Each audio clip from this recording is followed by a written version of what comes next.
On tap, Westmalle Tripel. Hi, I'm James Knott, and this is your Better Beer Authority.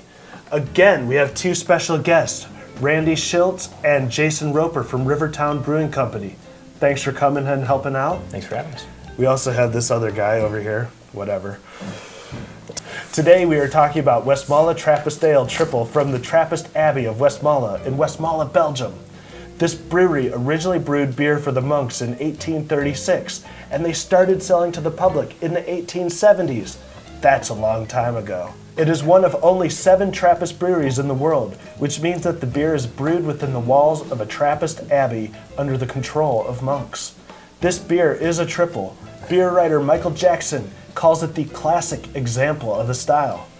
The word triple is a sign of the beer's alcoholic strength. Think, 3 times the malt equals 3 times the alcohol. This beer weighs in at 9.5% alcohol by volume. They use whole cone hops, not pellets, to bring the beer to 35 to 38 IBUs. Westmalle adds candy sugar to the beer, which adds to the flavor and is a significant factor in the beer's color. A lighter sugar and light Pilsner malts give this triple its blonde color, while a darker sugar is used for their much darker double, the only other beer that Westmalle regularly sells to the public.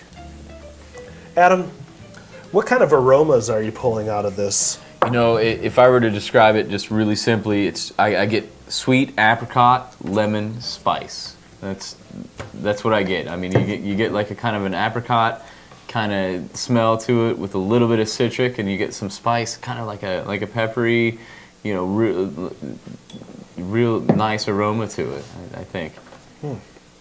Okay, and then Randy, what sticks out to you about the flavor of this beer? It is sweet and kind of falls along with the aroma, but it's still very malty. It does have a lot of alcohol, so you have that little alcohol bite at the end. Very light, easy, good drinking beer. Yeah, it's 9.5% ABV. I mean, does it drink to you like a beer with that much alcohol? No, not at all. It's a nice, easy drinking beer. Like I said, it does have that little bit of alcohol bite on the end. I think you get the alcohol bite, but it's almost like an alcohol warming. You know, like if you're right after you take a shot of bourbon or something like that, you get that warming effect to it. And I think this has that slight characteristic where it's not like a bitter or an off-putting taste to it. It's just that slight bit of warmth at the end of it. Yeah, it's smooth, very smooth. Mm-hmm. Jason, they add sugar to this beer. Mm-hmm. Talk sugar for us.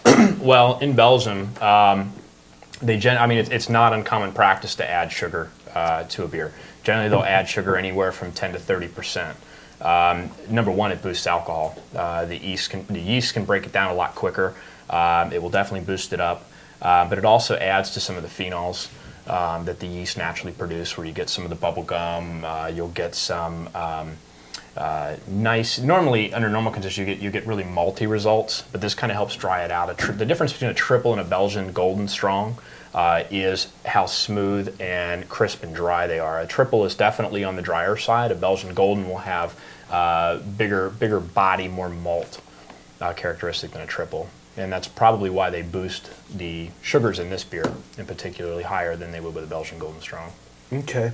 Adam, what's your rating for this beer? I'm going to give it an 8. I think it's got solid aroma, solid flavor. It's a very, very drinkable beer. I think that anybody should be out there drinking this beer. Obviously, you can't drink too much of it, but I think pick up a bottle of it and go with it. Yeah. Randy, what's your rating, and what's your thinking behind that? I'm going to give it an 8 as well. And like I said, it's a good, easy drinking beer. You probably could drink too much of it, the 9.5%. Except for the classic example of the style, this is something that I don't know what this is, the first one. Yeah, so, this is the originator. Yeah, it's the original. It stands by itself. Do you think that this should be required drinking for beer nerds?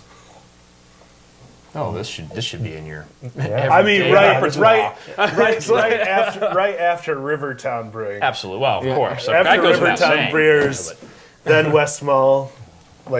Should it be required drinking for beer nerds?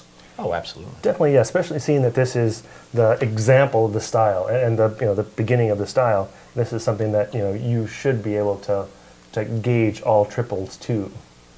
So I mean, yes, Okay. beer nerds should drink it. There you go. Jason, what is your rating, and are you a beer nerd? I am a total beer geek. I'm going with a 9, man. This is actually one of my favorite beers, especially when you're talking about the Belgian Golden Strongs, or if you're referring to a triple. I mean, this is just one of the best you're going to get. I mean, it is readily available. That's the other nice thing, as opposed to having to have a friend bring something back to you from Belgium. You can pick this up at your local beer merchant.